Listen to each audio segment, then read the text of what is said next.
رمضان المبارک کے آخری عشرے کا اعتکاف نبی پاک صلی اللہ تعالیٰ علیہ وسلم کے مقدس طریقوں میں سے ایک بڑا خوبصورت طریقہ ہے۔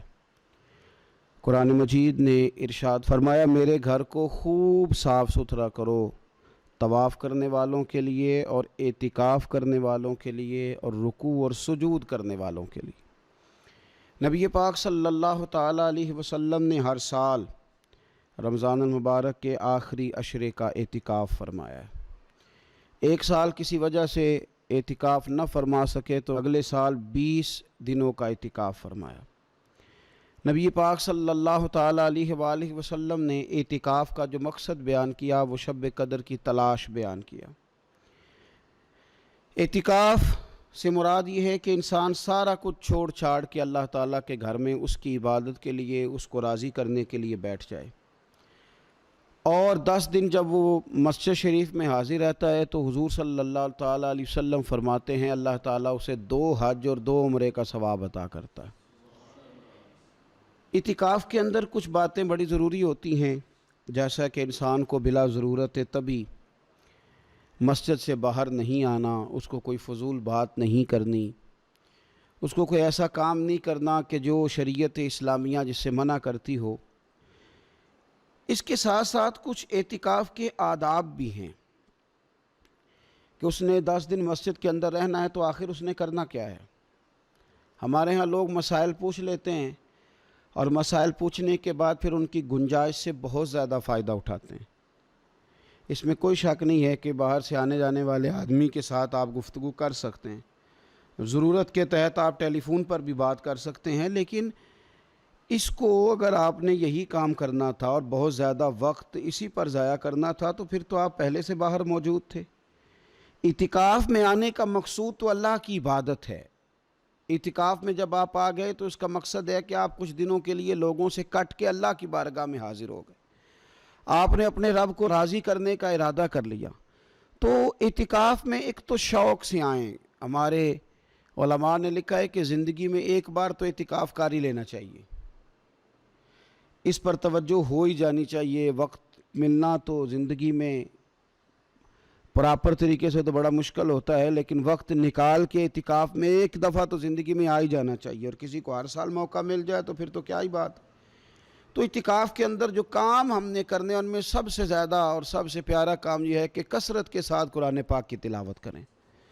نبی پاک صلی اللہ تعالیٰ علیہ وآلہ وسلم رمضان المبارک میں قرآن پاک کا دور فرماتے تھے حضرت جبریل امین علیہ السلام کے ساتھ، اور جس سال حضور کا وصال ظاہری ہوا اس سال حضور فرماتے ہیں 2 مرتبہ قرآن پاک کا دور کیا۔ 2 دفعہ حضور نے حضرت جبریل امین کو قرآن شریف سنایا اور 2 دفعہ انہوں نے نبی پاک صلی اللہ علیہ وسلم کو سنایا۔ تو بہت کثرت کے ساتھ قرآن پاک کی تلاوت کی جائے۔ ایک پہلو اور بھی ہے اس کا، اس پر بھی آپ توجہ کریں گے۔ قرآن مجید کو پڑھنا بھی ضروری ہوتا ہے اور صحیح پڑھنا سب سے زیادہ ضروری ہوتا ہے۔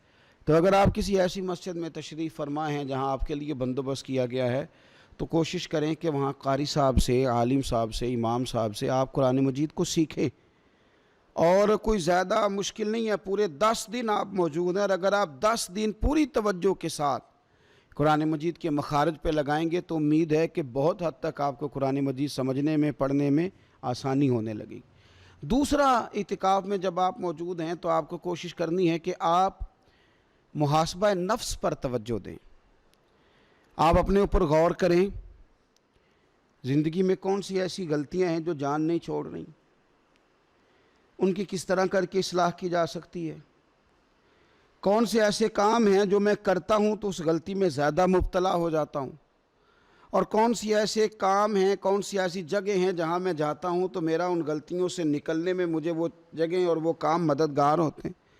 تو اپنے محاسبہ نفس پر توجہ دی جائے۔ اعتکاف کے 10 دنوں میں موقع ملتا ہے انسان کو اپنے لیے سوچنے کا۔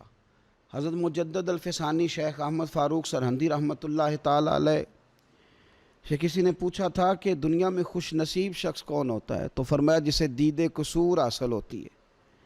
حضور دید قصور کیا ہوتا ہے؟ فرمایا جسے اپنی غلطیاں نظر آنی شروع ہو جائیں۔ جب اللہ تعالیٰ کسی کے ساتھ بھلائی کا ارادہ کرتا ہے تو اس کی کمزوریاں، اس کی غلطیاں اس کے سامنے لاتا ہے تاکہ اسے اصلاح کا موقع ملے، اور جب ایسا نہیں ہوتا تو پھر تو لوگ جب غلطی مانیں گے ہی نہیں تو اصلاح کیسے ہوگی؟ تو اعتکاف کے 10 دنوں میں محاسبہ نفس پر خاص توجہ دیں، اپنی زندگی میں اپنا حساب کریں، اپنا حساب۔ اور جناب عمر فاروق رضی اللہ تعالیٰ عنہ کی وہ روایت ہمیں بتاتی ہے کہ حساب کر لو اس سے پہلے کہ تمہارا حساب کیا جائے۔ تیسری بات، ایک تو قرآن پاک پڑھیں گے، ایک محاسبہ نفس کریں گے، تیسری بات مراقبہ کریں۔ کچھ دیر کے لیے بیٹھیں، یہ غور کریں کہ رب تعالیٰ نے ہمیں نعمتیں کتنی عطا فرمائی ہیں، پھر یہ غور کریں کہ ان نعمتوں کے بارے میں، ان نعمتوں کے ساتھ ہماری عبادت کتنی ہے، ہمارا شکر کتنا ہے۔ زندگی اپنی کا حساب لگائیں، غور کریں کہ کتنا کچھ ہے جو ہمیں محنت سے ملا ہے اور کتنا ہے جو بغیر محنت کے ملا ہے، اور کون سی ایسی نعمتیں ہیں جن کا ہم نے شکریہ ادا کیا اور کون سی ایسی ہیں جن پر ہم نے کبھی توجہ ہی نہیں کی کہ یار یہ تو بہت بڑی نعمت ہے جو اللہ نے ہمیں عطا کی ہوئی۔ اپنی گردن کو جھکا کے تھوڑا غور و فکر کریں۔ تفکر کا درس دیا ہے قرآن پاک نے، بار بار کہا ہے تفکر کرو، غور کرو، تدبر کرو، تو یہ ہمیں موقع میسر آتا ہے۔ چوتھی بات، اعتکاف کے دنوں میں اپنے رب کریم کے ساتھ اپنی توجہ کو لگائیں۔ قرآن حکیم نے جو کہا نا کہ رب کی عبادت اس طرح کرو کہ تمہیں نا یقین حاصل ہو جائے، کھل کر اس کی بارگاہ میں سجدے کریں، دعائیں مانگیں۔ ہمارے صوفیہ فرماتے ہیں کہ ایک وقت آتا ہے کہ انسان کو خود اطمینان قلبی نصیب ہو جاتا ہے، اسے محسوس ہوتا ہے کہ واقعی میرا رب مجھ سے راضی ہے، اسے محسوس ہونے لگتا ہے کہ میں اپنے مالک کے قریب چلا گیا ہوں۔ وہ اس کثرت سے نفل پڑھتا ہے، اس ذوق کے ساتھ وہ اس کی بارگاہ میں دعائیں کرتا ہے، اس شوق کے ساتھ وہ تلاوت کرتا ہے، خود محسوس کرنے لگتا ہے کہ اب میرا دل لگنے لگ گیا ہے، اب میں دعا مانگتا ہوں تو مجھے لگتا ہے کہ قبولیت میری دعاؤں کے قریب آنے لگی ہے۔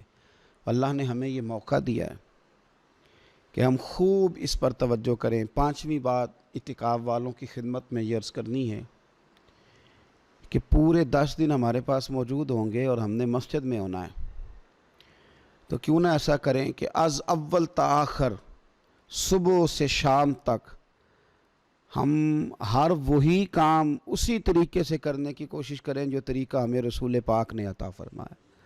ہمارا کھانا، پینا، سونا، جاگنا، بولنا حضور کی اتباع میں لے آئیں۔ ہم ان 10 دنوں میں ہم پریکٹس کریں کہ ہم نے سنت کے مطابق، حضور کے طریقے کے مطابق سارے کام کرنے۔ آپ اگر یہ ارادہ کریں گے تو پتہ ہے مدینے والے محبوب علیہ السلام نے فرمایا جس نے میری ایک سنت کو زندہ کیا گئے گزرے دور میں رب اسے 100 شہیدوں کا ثواب عطا فرمائے گا۔ تو اتنا اعزاز ہے۔ تو ان 10 دنوں میں ہونا بھی مسجد میں ہے، ہونا بھی باوضو ہے، تو کیوں نہ سارے کام سیکھا جائے، پڑھا جائے اس سے پہلے کہ کھانا کس طرح کھانا سنت ہے، اور کس طرح بیٹھ کے کھانا سنت ہے، اور پھر کس طرح کر کے گفتگو کرنا حضور علیہ السلام کا مقدس طریقہ تھا، وہ کس طرح سے پھول جھڑتے تھے جن سے لوگ فیض حاصل کرتے تھے۔ تو اعتکاف میں اپنی مصروفیات کو ان 5 کاموں میں لگائیں۔ ایک تو تلاوت قرآن حکیم کریں، دوسرا محاسبہ نفس، تیسرا مراقبہ کریں، تدبر کریں، غور کریں اپنے اوپر بھی اور اللہ تبارک و تعالیٰ کی نشانیوں پر بھی، اور چوتھا یہ کہ کوشش فرمائیں کہ ہم اپنی عبادت کو، اپنی دعا کو، اپنے استغفار کو اس طرح کا بنائیں کہ ہمیں محسوس ہو کہ قرب الہی کے جانب ہمارا سفر ہے۔ اور پانچواں، ان 10 دنوں میں سنت اور شریعت کی وہ ساری چیزیں جس کا دین ہم سے مطالبہ کرتا ہے، اب تو ہم بالکل دنیا سے ایک سائیڈ پہ ہو کے بیٹھیں، اب تو اس طرف توجہ کریں۔ اللہ تعالیٰ سمجھنے کی توفیق عطا فرمائے۔